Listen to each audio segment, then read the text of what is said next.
Clara Sterling had everything: millions in inheritance, a pristine reputation, and the power to destroy lives with a single signature. But when her luxury car breaks down outside the very garage she's been plotting to demolish, she comes face to face with Elias Vance, the man whose business she's about to crush with fabricated safety reports. What Clara doesn't know is that this chance encounter will expose her family's darkest lies, cost her everything she thought she wanted, and force her to choose between a fortune built on deception and a love that could rebuild her soul. By morning, the ice-cold heiress who walked into that garage will be gone forever. But the question is, will the woman who emerges be strong enough to survive her father's revenge? If you're watching this incredible story of redemption and forbidden love, subscribe and tell me where you're from, because Clara's journey from villain to hero is just getting started. The rain hammered against Clara Sterling's windshield like angry fists. She gripped the steering wheel of her silver BMW. Her knuckles white as lightning split the dark sky above the coastal town of Millbrook. The storm had come from nowhere, turning what should have been a quick drive home from the board meeting into a nightmare. "This is ridiculous," she muttered, leaning forward to peer through the sheets of rain. The windshield wipers worked frantically, but they couldn't keep up with the downpour. Clara had spent the last 3 hours listening to her father's associates drone on about profit margins and development plans. All she wanted now was to get back to her pristine mansion, pour herself a glass of wine, and forget about the headaches of running Sterling Enterprises. The engine made a strange sound, a sort of coughing sputter that made her stomach drop. "No, no, no," she whispered, pressing harder on the gas pedal. The car lurched forward, then made the sound again. This time, it was followed by a grinding noise that couldn't mean anything good. Steam began rising from under the hood. Clara's heart raced as she realized she was stranded in the worst possible place, the industrial district. This was the same area she'd been fighting to rezone for months, the same neighborhood filled with auto shops, small factories, and what her father called undesirable elements. The car shuddered to a complete stop right in front of a weathered sign that read, "Vance Automotive." Clara stared at the building through the rain-streaked window, her mouth going dry. Of all the places to break down, it had to be here. This was the very shop she'd been trying to shut down with noise violation complaints. She sat in her dead car for a full minute, watching the rain pound the cracked pavement. The shop looked run down from the outside, with peeling paint and a collection of old cars scattered around the lot like forgotten toys. But warm yellow light spilled from the windows, and she could see someone moving around inside. Clara had two choices: sit in her car and get soaked calling for a tow truck, or swallow her pride and ask for help from the enemy. Another crack of thunder made the decision for her. She grabbed her purse, took a deep breath, and stepped out into the storm. The rain hit her like a cold slap, instantly soaking through her expensive blazer and silk blouse. Her designer heels slipped on the wet pavement as she hurried toward the shop's entrance, her perfectly styled hair now plastered to her head. The heavy glass door was harder to open than she expected. When she finally managed to push through, the smell hit her first: motor oil, metal, and something else she couldn't identify. The sound of classic rock music drifted from somewhere deeper in the shop, mixing with the steady ping of rain on the metal roof. "Hello?" she called out, wrapping her arms around herself. Water dripped from her clothes onto the concrete floor, forming a small puddle at her feet. The music stopped, abruptly. She heard the sound of metal tools being set down, then footsteps approaching from the back of the shop. A man emerged from behind a lifted pickup truck, wiping his hands on a dark blue rag. Clara's breath caught in her throat. She'd expected someone older, maybe gray-haired and gruff. Instead, she found herself looking at a man who couldn't be much older than her 30 years. He was tall and lean, with broad shoulders that filled out his work shirt perfectly. His dark skin gleamed with a light sheen of sweat, and his hands, even covered in grease, looked strong and capable. But it was his eyes that stopped her cold. Deep brown and intelligent, they held a wariness that made her stomach twist with an emotion she couldn't name. "Ms. Sterling?" His voice was calm, professional, but she caught the slight edge underneath. He knew who she was. Of course he did. My car broke down," she stammered, suddenly feeling foolish. Right outside. I think it's the engine. Elias. Vance studied her for a moment, taking in her soaked appearance in obvious discomfort. When he spoke, his tone was polite but distant. Storm's pretty bad out there. You're welcome to wait inside while I take a look. He disappeared into a small office and returned with a clean towel, which he handed to her without meeting her eyes. Clara accepted it gratefully, pressing the soft cotton against her face and trying to absorb some of the water from her hair. Thank you, she said quietly. Elias nodded toward a plastic chair near his office. Have a seat. I'll grab my coat and check out your car. Clara lowered herself onto the chair, acutely aware of how out of place she looked in the cluttered garage. Everything around her was practical, well-used, and purposeful. Tool chests lined the walls, their drawers labeled with neat handwriting. Parts were organized in bins and on shelves with a precision that surprised her. She'd expected chaos, but this place had its own kind of order. Through the rain-streaked windows, she could see Elias bent over her car's open hood, his movements quick and efficient despite the storm. Water ran off his raincoat in streams, but he didn't seem to notice. There was something almost graceful about the way he worked, like he was speaking a language she didn't understand. When he finally came back inside, shaking the rain from his coat, his expression was serious. It's not good news, he said, hanging his coat on a peg by the door. Looks like your water pump failed. The engine overheated pretty badly before you stopped. Clara felt her heart sink. Can you fix it? I can, but not tonight. I'll need to order the part. And with this storm, nothing's getting delivered until tomorrow at the earliest. Maybe later if the roads are bad. The words hit her like a physical blow. Tomorrow? I'm sorry. I know this isn't what you wanted to hear. Clara stared at him, then at the rain still hammering against the windows. The storm showed no signs of letting up. She was trapped here, in this place she'd spent months trying to close down, with the man she'd never spoken to before tonight, despite doing everything in her power to ruin his business. The irony wasn't lost on her. Is there someone you can call? Elias asked. Family? A friend? Clara pulled out her phone, but the screen showed no signal. She held it up, moving around the small office, but the bars remained stubbornly absent.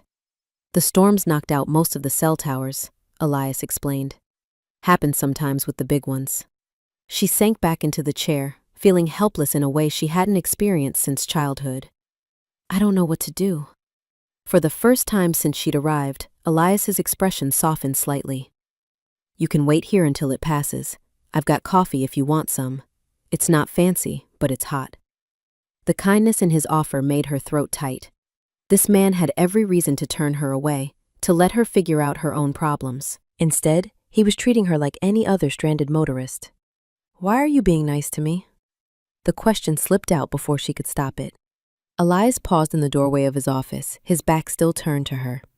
My mama raised me to help people when they need it, even people who...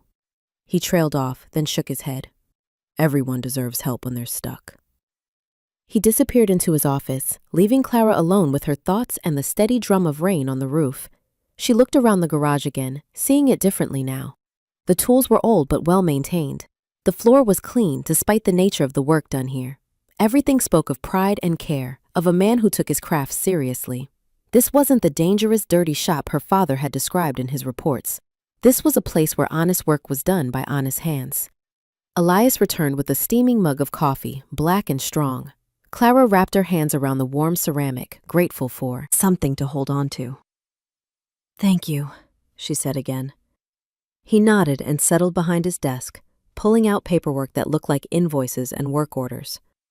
The silence between them wasn't comfortable, but it wasn't hostile either. It was the quiet of two people who didn't know what to say to each other. Clara sipped her coffee and let her eyes wander around the small office.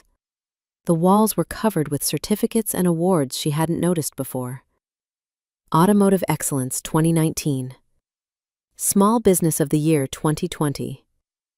Community Service Award. But it was the photograph on the far wall that made her breath catch. Is that a 1968 Mustang? She asked, setting down her mug and standing for a closer look. Elias glanced up from his paperwork, following her gaze. Yeah, 68 Fastback. Been working on her for about 3 years now. Clara stared at the photo, her heart racing. The car was beautiful, deep blue with white racing stripes, the classic lines that had made the Mustang famous. But it was more than that. It was exactly like the car in her mother's old photographs. "My mother had one just like it," she said softly. "Same color, same stripes. She used to tell me stories about driving it down the coast with the windows down, music playing." She touched the glass of the frame gently. "My father said it was destroyed in a fire when I was little." "This one nearly was," Elias said quietly. "Found her in a junkyard about 5 years ago. Previous owner had given up on her after some accident damage. Took me 2 years just to find all the right parts." Clara turned to look at him. "You saved her." "Still saving her. She's not done yet." Something in his voice made Clara's chest tight. There was love there, and patience, and the kind of dedication she'd never felt for anything in her own life. She thought about her own car sitting broken in the rain outside. Expensive, fast, but ultimately replaceable, just like everything else she owned. "Can I see her?" she asked. "The real car, I mean." Elias studied her face, as if trying to figure out whether she was genuinely interested or just making conversation. Finally, he stood up. "She's in the back bay, but she's pretty rough still. Nothing like your BMW." "I don't care about that." He led her through the main garage area to a smaller bay in the back. When he flipped on the lights, Clara gasped. The Mustang sat in the center of the space like a sleeping giant. Even incomplete, even with primer spots and missing pieces, she was magnificent. The body had been lovingly restored, every curve perfect. The interior was partially done, new black leather seats installed, but the dashboard still partially disassembled. "She's beautiful," Clara whispered. "She will be." Elias ran his hand along the car's fender with the same gentleness another man might use to stroke a beloved pet. "These old Mustangs, they've got soul.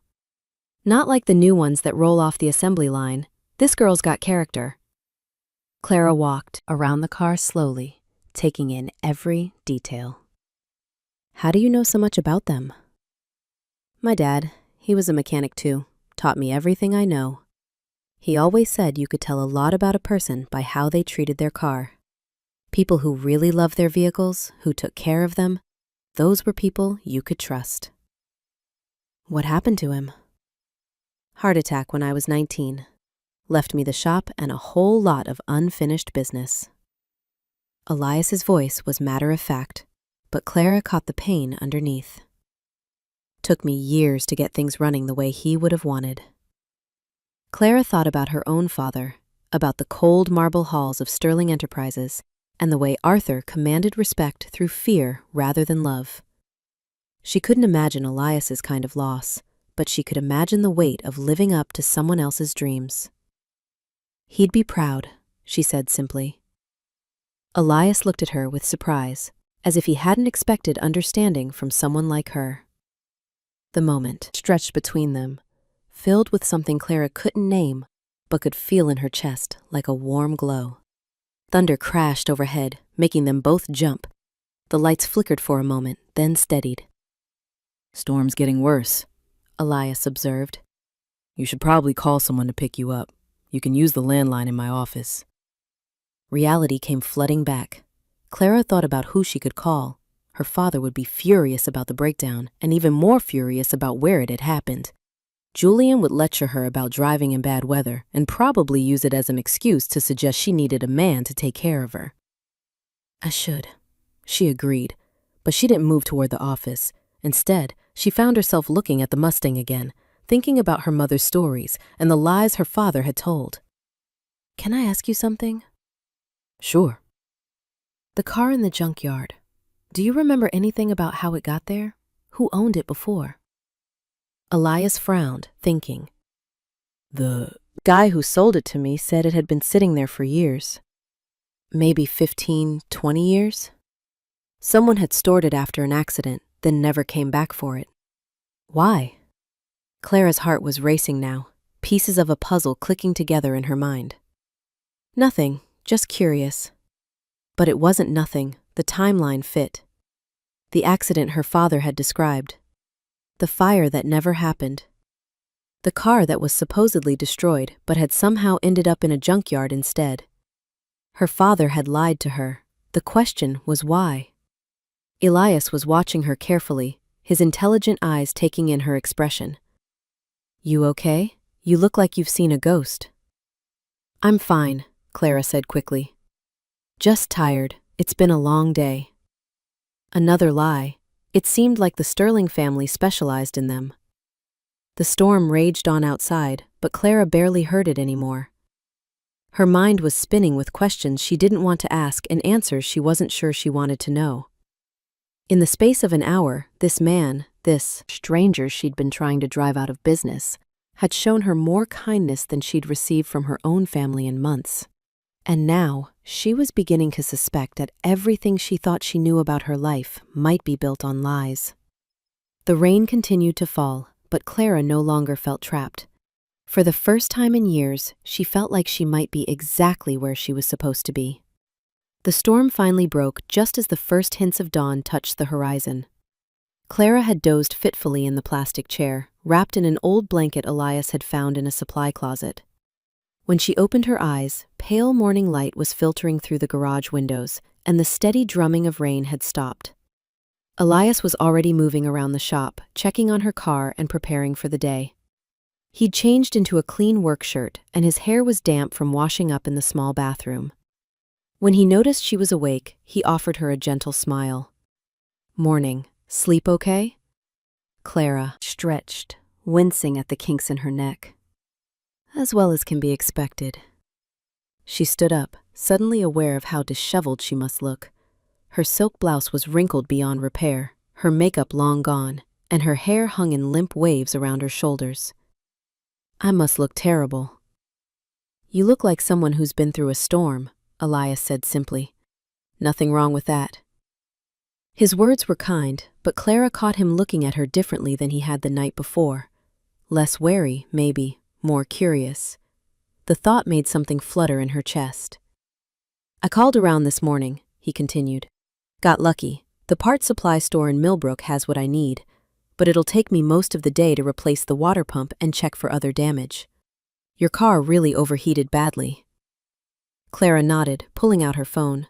The signal was back, and she had 17 missed calls, mostly from her father and Julian.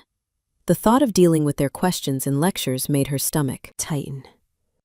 "I should call someone to pick me up," she said, but made no move to dial. "You could," Elias agreed. "Or I could give you a ride home when I go into town for the part. Up to you." The offer surprised her. After everything that had happened, after all the legal papers she'd signed trying to shut down his business, he was still willing to help her. "Why?" she asked. Elias considered the question while wiping his hands on a rag. "Honestly, I'm not sure. Maybe because you didn't act like I expected last night." "What did you expect?" "Demands, threats, someone who thought they were too good to wait in my shop." He met her eyes directly. "You surprised me." Clara felt heat rise in her cheeks. "I haven't always been fair to you, to your business." "No, you haven't." The blunt honesty stung, but she respected him for it. "I'm sorry." Elias studied her face for a long moment. "Are you? Or are you just sorry you got stuck here?" It was a fair question, and Clara found herself really thinking about the answer. Was she sorry? 24 hours ago, she would have said the garage was a blight on the neighborhood that needed to be removed. But after seeing Elias work, after witnessing the care he put into everything he touched, she wasn't so sure anymore. "I don't know," she said finally, "but I'd like to find out." Something shifted in Elias's expression. Not trust exactly, but maybe the possibility of it. "Come on," he said, grabbing keys from a hook by the door. "Let me give you that ride." His truck was a faded blue Ford that had seen better years but was obviously well maintained. The interior smelled like leather and motor oil, with a hint of pine from an air freshener hanging from the rearview mirror. Clara had never ridden in anything like it. As they drove through the early morning streets, Clara found herself seeing Millbrook differently. The small houses looked cozy rather than shabby. The corner markets and family restaurants seemed welcoming instead of run down. Children played in yards while their parents sat on front porches, drinking coffee and talking with neighbors. It looked like community, something Clara had never really experienced, despite growing up here. "It's nice," she said quietly. "What is?" "This part of town. I never really noticed before." Elias glanced at her, then back at the road. "People here look out for each other. Mrs. Chen at the grocery store lets folks pay when they can. Mr. Rodriguez fixes bikes for free for any kid who needs it. When someone's going through hard times, the whole neighborhood shows up." "That sounds wonderful." "It is. That's why we're fighting so hard to keep it." The words hung between them, heavy with meaning. Clara understood what he wasn't saying, that her family's development plans would destroy this community. The expensive condos and upscale shops Arthur wanted to build would price out everyone who currently called this place home. They drove in thoughtful silence until they reached the gates of the Sterling estate. Clara looked up at the imposing iron barriers and the mansion beyond, seeing it through Elias's eyes. Cold, isolated, more like a fortress than a home. "This is me," she said unnecessarily. Elias whistled low. "Some house." "Some prison," Clara murmured, then caught herself. She hadn't meant to say that out loud. Elias turned off the engine and looked at her with concern. "You okay?" "I'm fine. It's just..." She struggled to find the words. "Sometimes I feel like I'm living someone else's life, you know? Like I'm playing a role in a play I never auditioned for." So change the script. The suggestion was so simple, so obvious, that it took Clara's breath away. Change the script. When was the last time she'd even considered that she had choices? "Thank you," she said, reaching for the door handle. "For everything. For being kind when you didn't have to be." Clara. The use of her first name made her turn back to him. "Your car should be ready by this afternoon. But if you change your mind about wanting it fixed..." "I won't," she said quickly. "I mean, I do want it fixed. I'll be back." Elias nodded, and for a moment their eyes held. Clara felt something pass between them, warm and electric and completely unexpected. Then she forced herself to get out of the truck and walk toward her father's house. She heard the Ford pull away behind her but didn't turn around. Instead, she stood at the massive front door, gathering her courage for whatever waited inside. Arthur Sterling was in his study, as she'd known he would be. He looked up from his newspaper when she entered, his expression moving from concern to relief to anger in rapid succession. "Where the hell have you been?" he demanded, rising from his leather chair. "Julian's been calling you all night. I was about to send security to look for you. My car broke down in the storm. I had to wait it out." "Where?" Clara hesitated for just a moment. "A garage." Arthur's eyes narrowed. Which garage? She could lie. She should lie. But something about the morning, about Elias's honesty and the kindness of strangers, made the deception stick in her throat. Vance Automotive. The silence that followed was deafening. Arthur's face went through several shades of red before settling on a dangerous purple. "You spent the night at that place? With that man?" "It wasn't like that." "Do you have any idea what this could do to our family's reputation? To the business? We're in the middle of delicate negotiations, Clara. The town council meeting is next week. If word gets out that a Sterling was consorting with that mechanic..." "Consorting?" Clara's temper flared. "I was stranded in a storm. He helped me. There's nothing scandalous about basic human decency." "Human decency?" Arthur laughed bitterly. "Is that what you call it? Clara, that man and his business are obstacles to a $50 million development. We can't afford to look weak or divided." "Maybe we are divided. Maybe I don't want to be part of destroying people's lives for profit." Arthur stared at her as if she'd grown a second head. "What did he say to you?" "Nothing. He didn't have to. I have eyes, Dad. I saw that neighborhood this morning. Those are good people, living good lives. What gives us the right to tear that apart? Property rights give us that right. Economic progress gives us that right. This family has built an empire by making tough decisions, Clara. Decisions that weak people can't make. Arthur walked to his desk and pulled out a thick manila folder. Speaking of decisions, I need you to sign these affidavits for the town council meeting. Final safety violations against the garage. Once these are filed, we'll have everything we need to shut them down permanently. Clara took the folder with trembling hands. Safety violations? Noise complaints, environmental hazards, failure to meet fire codes, the usual stuff. Nothing they can fight in court. Clara opened the folder and began reading. The documents were official-looking, complete with letterheads and official seals. But as she read through the specifics, claims about excessive noise, improper chemical disposal, blocked fire exits, her blood ran cold. She had been in that garage for hours. She had seen every corner of the main shop and the office. None of these violations existed. These reports, she said slowly, when were they filed? Last month. Why? Who conducted the inspections? Arthur's expression grew impatient. Does it matter? Sign the papers, Clara. Let's finish this. But Clara was thinking about the organized tool chests, the clean floors, the careful labeling of parts and chemicals. She thought about Elias's pride in his work, the certificates on his office wall, the way he'd spoken about carrying on his father's legacy. I need to verify these first, she said, closing the folder. Verify them? Clara, these came from certified inspectors. Then you won't mind if I double-check. Arthur's eyes flashed with anger.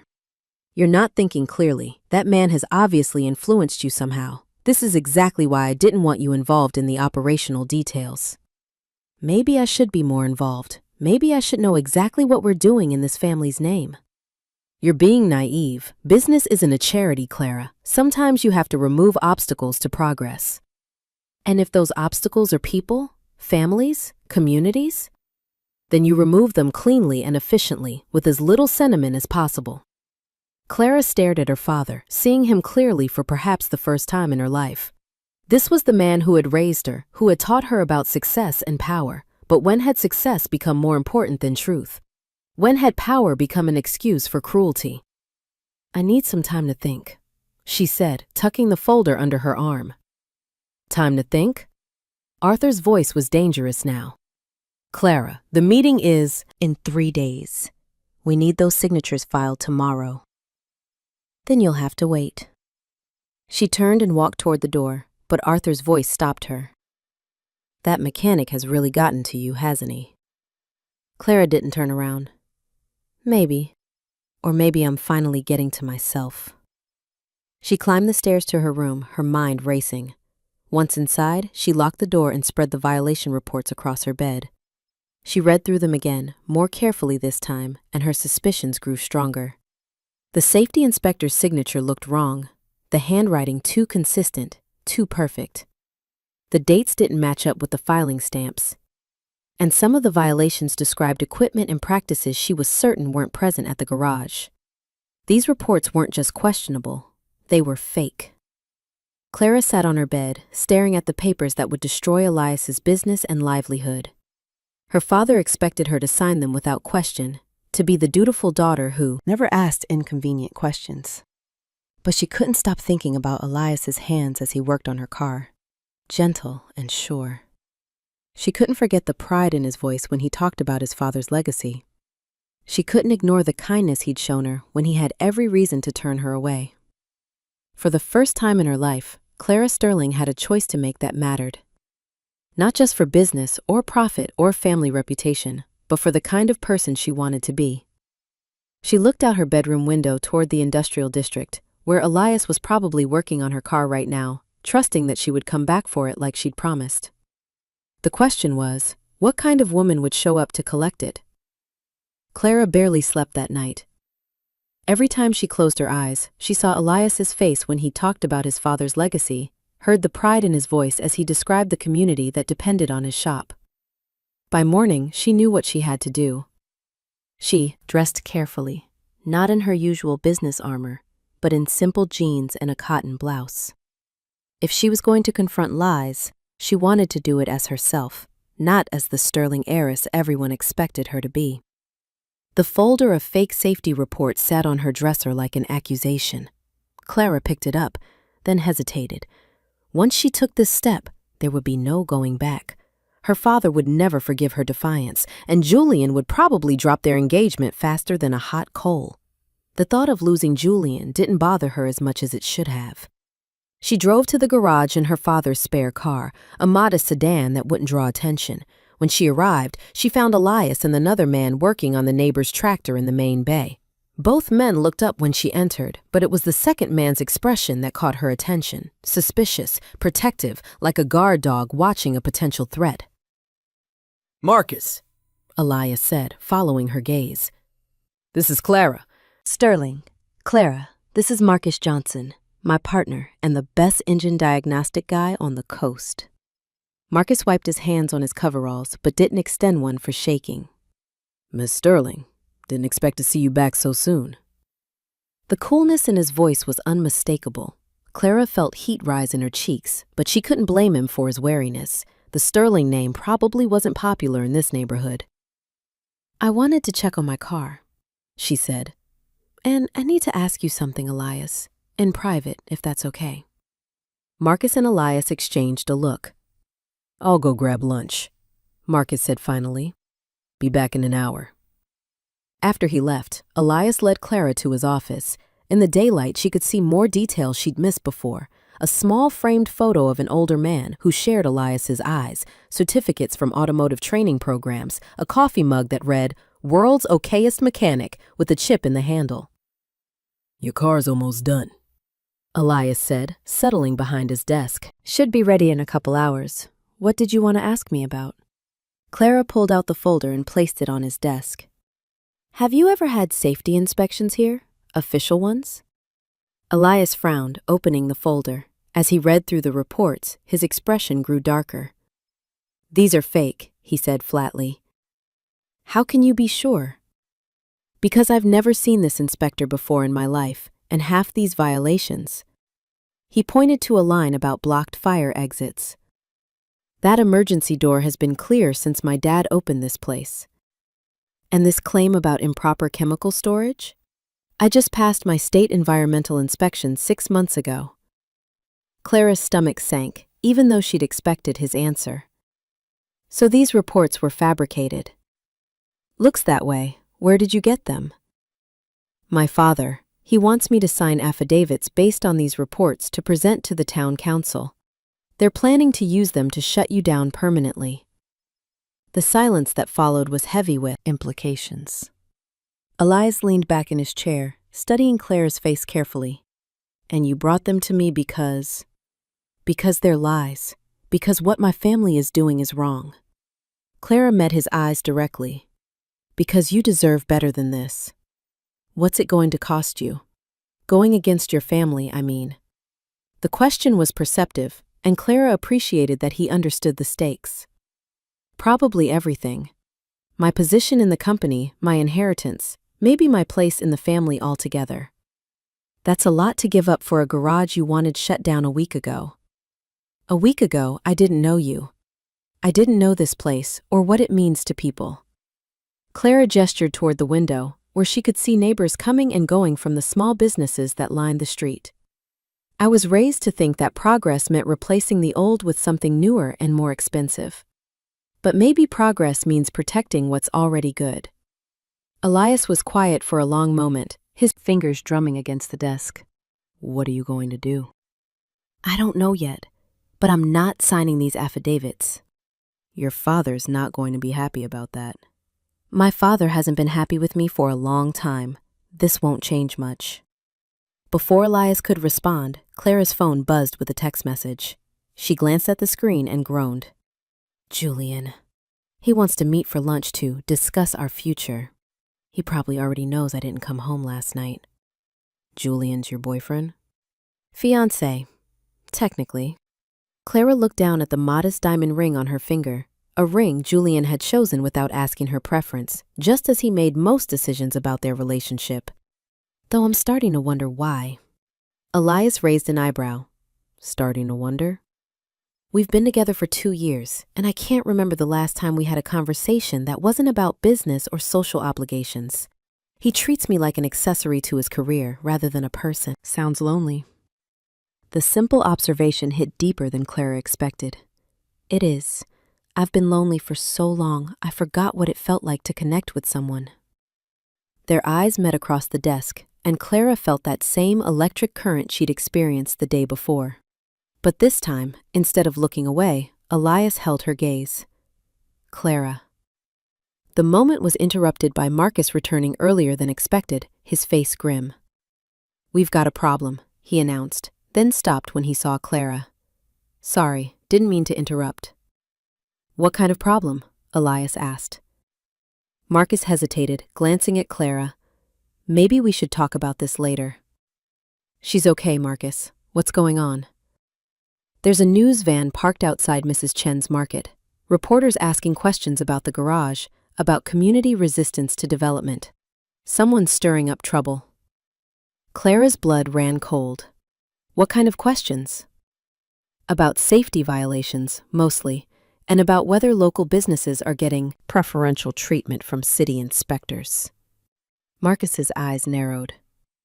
Funny timing considering what we were just talking about. Elias looked at Clara sharply. You think your father knows you came here? I don't know. Maybe. Probably. Clara stood up abruptly. I should go. If he finds out I showed you those reports. What's he going to do? Fire you? Worse, he'll destroy your business anyway and make sure everyone knows I helped him do it. Clara gathered the papers, but Elias caught her wrist gently. Running away won't solve this. I'm not running away. I'm trying to protect you. I don't need protecting. What I need is someone willing to stand up and tell the truth. The challenge in his voice made Clara's pulse quicken.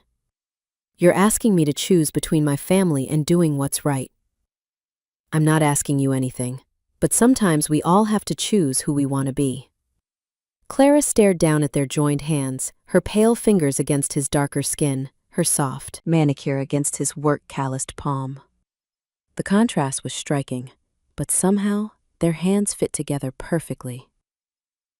I should go, she said again, but didn't move. Should you? Or do you want to? The question hung between them, loaded with meaning that went far beyond the current crisis. Clara thought about her sterile mansion, about Julian's cold conversations and her father's manipulative schemes. Then she looked around Elias's warm office at the signs of honest work and community connection.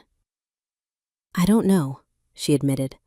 I've been doing what I should do for so long, I'm not sure I remember what I want anymore. Maybe it's time to find out. Before Clara could respond, her phone rang. Arthur's name appeared on the screen like a summons from another world. I have to take this, she said reluctantly. Clara. Her father's voice was sharp with anger. Where are you? Running errands. Why? Julian says you missed your lunch meeting, and Mrs. Pemberton from the country club saw you driving through the industrial district again. What's going on? Clara closed her eyes, feeling the familiar weight of scrutiny and control settling around her shoulders like a heavy coat. Nothing's going on, Dad. I'm just, come home. Now, we need to talk. The line went dead. Clara stared at her phone, feeling trapped between two worlds that seemed increasingly incompatible. Bad news? Elias asked gently. My father wants to see me. He knows I've been here. You could tell him the truth. About the fake reports, about what you discovered. Clara laughed bitterly. You don't know my father. He'll just find another way to get what he wants. And he'll make sure you pay for my defiance. Let me worry about that. You don't understand.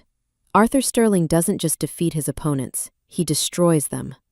He'll come after your business, your reputation, your family. I can't let that happen because of me. Elias stood up and came around the desk to face her. What if I'm willing to take that risk? Why would you be? Because some things are worth fighting for. The way he looked at her when he said it made Clara's heart race. She could feel herself standing at a crossroads, with one path leading back to the safety of her old life and the other leading into unknown territory that both terrified and exhilarated her. "I have to go," she said finally. "But Elias, what you said about choosing who I want to be, I'm going to remember that." He nodded, stepping back to give her space. "Your car will be ready in a few hours, if you want it." "I'll want it." Clara walked toward the door, then turned back. "And Elias, whatever happens next, thank you for showing me that there's another way to live." She left before he could respond, but she carried the warmth of his smile with her as she drove back to face her father's anger and the consequences of her choices. The Sterling mansion felt colder than ever when Clara walked through the front door. Arthur was waiting for her in his study, his face a mask of controlled fury. Julian was there too, looking perfectly pressed and professionally concerned. "Sit down," Arthur commanded. Clara remained standing. "I'd rather hear what you have to say first." "Fine. Mrs. Pemberton saw you at that garage again. Julian tells me you've been acting strangely, missing appointments, asking odd questions about business operations." Arthur's voice grew dangerously quiet. "I want to know what that mechanic said to you." "Nothing that wasn't true." "Don't be clever with me, Clara. This family's reputation is at stake." "Maybe our reputation needs examining." Julian stepped forward, his politician's smile firmly in place. "Clara, sweetheart, you're obviously upset about something. Why don't we talk privately? I'm sure we can work through whatever's bothering you." The condescending tone that Clara had once found reassuring now made her skin crawl. "I'm not upset, Julian. I'm awake." "What's that supposed to mean?" Clara looked between the two men, her father with his cold calculation and Julian with his empty charm, and felt a strange sense of clarity wash over her. "It means I'm tired of pretending. Tired of going along with things that feel wrong just because they're profitable or convenient." Arthur's eyes narrowed. "Is this about those safety reports? Because if you have concerns about the documentation is fake, and you know it." The admission hung in the air like a bomb. Julian's mouth fell open, and Arthur's face went completely still. "That's a serious accusation," Arthur said finally. "It's a serious crime. Falsifying government safety reports, submitting fraudulent evidence to city council, conspiracy to destroy a legitimate business." Clara felt a strange sense of power as she spoke. "I'm sure the district attorney would be very interested in the details." "You're bluffing." "Am I?" Father and daughter stared at each other across the expensive Persian rug, and Clara saw the exact moment when Arthur realized she wasn't the controllable daughter he thought he'd raised. "What do you want?" he asked. "I want you to withdraw the zoning petition. Leave the garage in that neighborhood alone." "Absolutely not. Too much money has been invested." "Then find another neighborhood to develop, one where you don't have to lie to get what you want." Arthur laughed, but there was no humor in it. "You really think you can threaten me? Your own father? Clara, I built this family's fortune from nothing. I've survived recession, competition, and legal challenges that would have destroyed lesser men. I'm not going to be stopped by my naive daughter and her sudden attack of conscience." "Maybe you should be." The words slipped out before Clara could stop them, but once they were spoken, she realized she meant them completely. Arthur's face darkened with rage. "Get out." "What?" "You heard me. Get out of my house. If you want to side with my enemies, you can live with them. But don't expect to come crawling back when reality hits you." Julian stepped forward urgently. "Arthur, let's not be hasty. Clara's just confused. She's made her choice." Arthur turned his back on both of them. "You have 1 hour to pack your things and leave. After that, security will escort you off the property." Clara felt like she'd been slapped, but underneath the shock was something that felt almost like relief. "Fine, but I'm keeping those safety reports, and if anything happens to Elias or his business, I'm going straight to the authorities." "Do whatever you like. You're no daughter of mine anymore." The finality in his voice hit Clara harder than she'd expected, but she lifted her chin and walked out of the study with as much dignity as she could muster. An hour later, Clara stood on the front steps of the only home she'd ever known, a single suitcase in her hand and nowhere to go. Julian had tried to convince her to reconsider, but when she'd refused, he'd quietly removed her engagement ring and wished her luck with whatever this phase is. For the first time in her 30 years, Clara Sterling was completely on her own. She thought about Elias's words. Sometimes we all have to choose who we want to be. She'd made her choice. Now she had to live with the consequences. Clara sat in her car outside the Sterling mansion gates, staring at her phone. She had nowhere to go and no one to call. The few friends she thought she had were really just social acquaintances tied to her family's money and status. Her credit cards had been canceled. She discovered that humiliating fact at a gas station 20 minutes ago. She had $43 in cash, a car that technically belonged to her father, and a suitcase full of designer clothes that seemed ridiculous now. The smart thing would be to go back, apologize, and return to her old life. Arthur would probably take her back eventually, especially if she agreed to sign those fake reports and marry Julian as planned. It would be easy to slip back into being the dutiful daughter who never asked inconvenient questions. But when Clara closed her eyes, she saw Elias working on that old Mustang with such care, such pride. She remembered the warmth in his voice when he talked about his father's legacy and the way his eyes had lit up when she'd shown genuine interest in his work. She thought about the community around his shop, people who looked out for each other, who offered help without expecting anything in return. That was something worth protecting, even if it cost her everything she'd thought she wanted. Clara started the car and drove toward the industrial district. She found Elias in the back bay, putting the finishing touches on her BMW's engine. He looked up when she entered, and his face went through several expressions: surprise, concern, and something that might have been relief. "You came back," he said simply. "I said I would." "How did things go with your father?" Clara set down her suitcase and tried to smile. "Well, the good news is I don't have to worry about disappointing him anymore. The bad news is I'm officially homeless." Elias straightened up, wiping his hands on his work rag. "He kicked you out?" "Disowned me, actually. Apparently, standing up for what's right makes me a traitor to the family name." "Clara." Elias's voice was gentle. "I'm sorry. I know how hard that must be." "The strange thing is, it's not as hard as I thought it would be. Scary, yes, but also kind of freeing." Clara looked around the garage, taking in the honest tools and the evidence of meaningful work. "I've been living someone else's life for so long, I forgot what my own choices felt like." "What are you going to do now?" "I honestly don't know. I don't have much money, nowhere to stay, and my resume consists of rich girl who never had a real job." Clara laughed, but there was a brittle edge to it. Not exactly marketable skills. Elias was quiet for a moment, clearly thinking. "You could stay with my mother," he said finally. "What?" "My mom, Beatrice. She lives about 10 minutes from here, has a guest room that's been empty since my sister moved to Atlanta. She's always taking in strays, people going through hard times, folks who need a safe place to land." Clara felt her throat tighten. "I couldn't impose like that. She doesn't even know me." "She knows you're the woman who chose to do the right thing when it mattered. That's enough for Beatrice Vance." Before Clara could protest further, Elias was pulling out his phone. She listened to one side of a brief conversation that consisted mostly of "yes ma'am" and "I'll bring her by." "It's settled," he said, hanging up. "Mom's making up the guest room and putting on a pot of coffee. She wants to meet the woman who finally showed that Sterling family what backbone looks like." "You told her what happened?"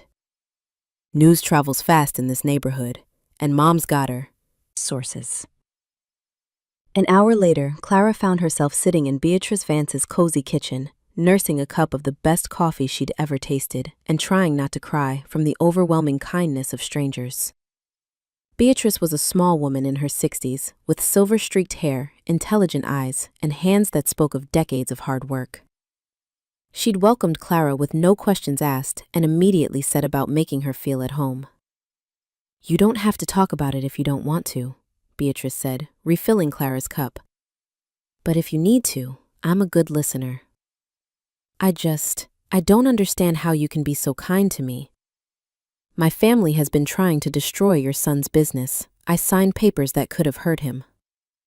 But you didn't, did you? When it came down to it, you chose what was right over what was easy. It doesn't feel like enough. Beatrice sat down across from Clara, her expression serious. Honey, do you know what courage is? Being brave, I guess. Courage isn't the absence of fear. It's doing the right thing even when you're scared, even when it costs you something precious. What you did today, walking away from everything you've known to stand up for truth, that takes real courage. Clara felt tears threatening. I'm terrified. I don't know how to live without my father's money, without the safety net I've always had. You'll learn, and you won't learn alone. Beatrice reached across the table and patted Clara's hand. This family believes in taking care of people who take care of others. You showed up for my boy when you didn't have to. Now we show up for you. The simple acceptance nearly undid Clara completely. She'd spent her whole life trying to earn love through achievement and obedience. And here was this woman offering it freely, just because Clara had tried to do the right thing. Thank you, Clara whispered. Don't mention it. Now, let's get you settled in that guest room, and tomorrow we'll figure out what comes next. The guest room was small but comfortable, with handmade quilts and the scent of lavender from sachets tucked into the dresser drawers. Clara lay in the narrow bed, listening to the sounds of a neighborhood settling down for the night. Dogs barking, television shows playing through thin walls, the distant sound of someone playing guitar on their front porch. It was nothing like the sterile silence of the Sterling mansion, and somehow that made it perfect. The next morning, Clara woke to the smell of bacon and found Beatrice in the kitchen, making breakfast for what seemed like half the neighborhood. Marcus was there, along with an elderly man Beatrice introduced as Mr. Chen from the market, and a young woman named Rosa who worked at the community center. We were just talking about the town council meeting tonight, Beatrice explained as Clara accepted a plate of eggs and bacon. Seems like your father's people have been working overtime to make sure their petition goes through. What kind of overtime? Clara asked. Marcus answered. Bribes mostly. Promises of campaign contributions, threats to pull business from counselors who own local shops. The usual Sterling playbook. Clara's stomach sank. He's not going to let this go just because I refused to sign those reports. Probably not, Rosa agreed. But you've given us something we didn't have before. Proof that the safety violations are fake. That's huge. Is it enough, though? Mr. Chen, who had been quietly eating his breakfast, looked up. Maybe, maybe not. But sometimes, the right thing to do isn't about winning or losing. Sometimes, it's just about standing up and saying, this is wrong, when everyone else is too scared to speak. His words reminded Clara of something Elias had said, and she found herself thinking about him as the group continued to discuss strategy. Where was he in all this? Did he regret encouraging her to take a stand? As if summoned by her thoughts, Elias appeared at the back door, looking tired but determined. Morning, everyone, he said, accepting a cup of coffee from his mother.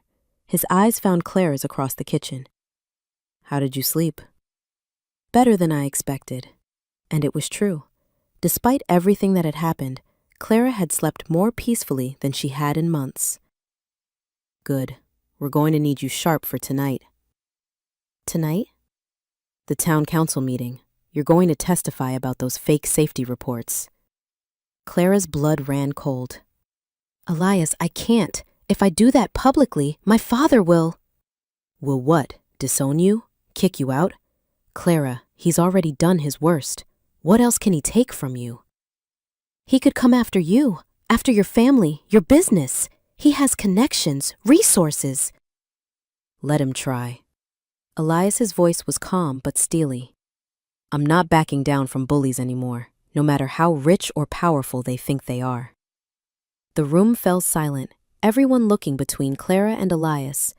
Clara could feel the weight of their expectations, the hope, that she would be brave enough to see this through. "What if my testimony isn't enough?" she asked. "What if the council votes to shut you down anyway?" "Then at least we'll know we fought for what was right. That has to count for something."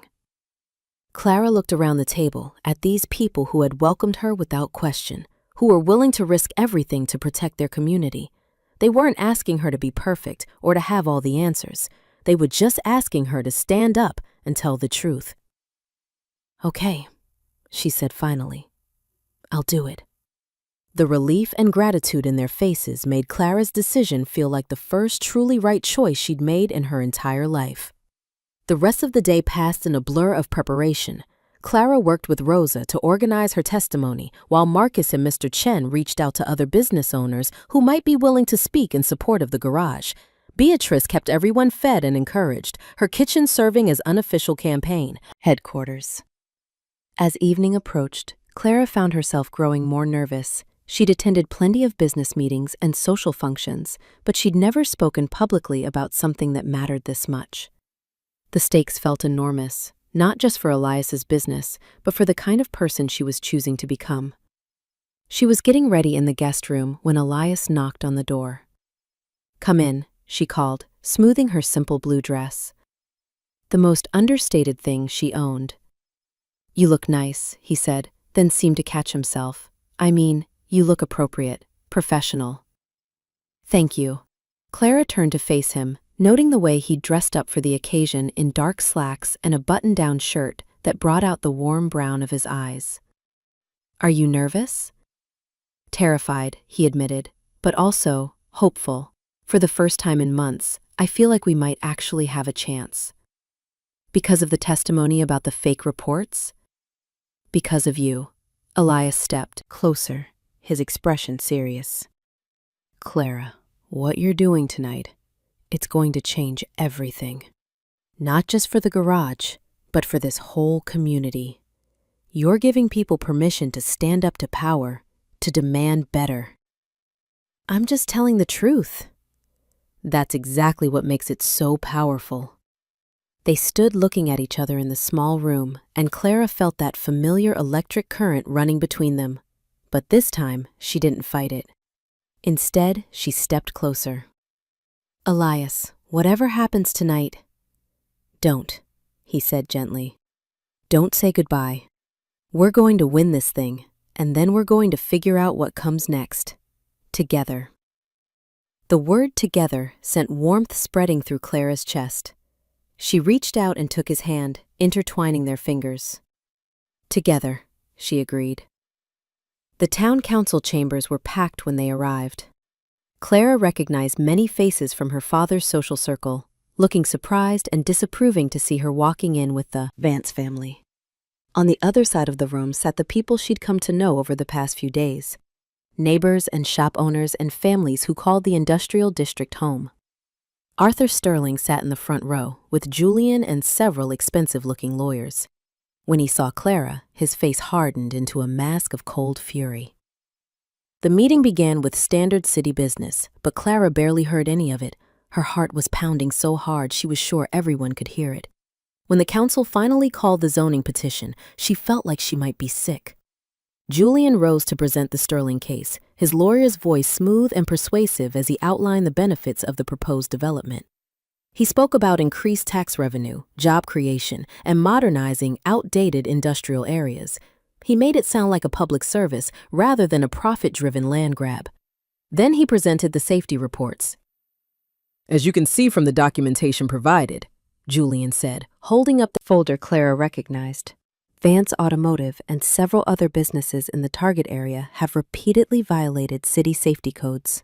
These violations pose a clear danger to public health and safety. Murmurs ran through the crowd. Clara saw Elias's jaw tighten, but he remained seated. Julian continued for several more minutes, painting a picture of the garage as a community menace that needed to be removed for the greater good. When he finished, the council chairwoman asked if there was anyone who wished to speak in opposition. Elias rose first, his statement simple and dignified.